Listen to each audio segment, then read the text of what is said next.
Min studju professjonali u xjentifiku li sar fl-aħħar sena jirriżulta li l-kelb tal-kaċċa ta' Malta huwa razza pura u indiġena Maltija. Jiġifieri din ir-razza hija waħda esklusiva l pajjiżna u ma tinstab fl-ebda pajjiż ieħor. Dan tħabbar waqt konferenza tal-aħbarijiet fil-Buskett bħala parti miċ-ċelebrazzjonijiet tal-Imnarja.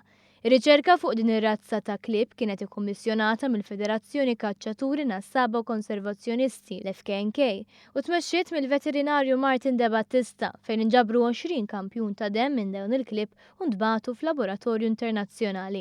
Laboratorju ta' livell xjentifiku għoli ħafna għaliex dan huwa xogħol li huwa dettaljat u diffiċli ħafna. Huma il-kumpanija li hija DNA Worldwide minn dak l-istudju sabu li l-kampjuni li batnilhom aħna huma koerenti, ġifieri li huma jagħmlu familja tajba u unika separata. L-ewwel darba li semma l-kelb tal-kaċċa ta' Malta kien f'bandu ta' żmien il-Kavallieri, iżda minn dak iż-żmien ftit li xejn kien issemma iżjed.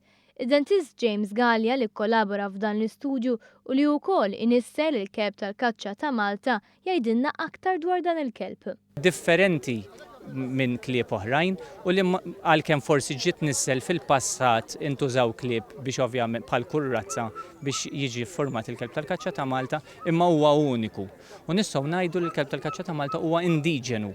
Għad-differenza tal-kelb tal-fenek li ġie mill-Eġittu, nafu li ġie mill-Eġittu, il-kelb tal-kaċċa ta' Malta huwa indiġenu għalina, ġifieri ħloqni aħna bħala Maltin u huwa importanti aħna naraw importanza kbira biex inżommuh dal-kelb għax nafu li għalkemm għandna ftit breeders li huma entużjasti biex jagħmluh imma nibżgħu li l-qudiem dejjem qed tonqos il-popolarità li minħabba li mhuwiex razza rikonoxxuta.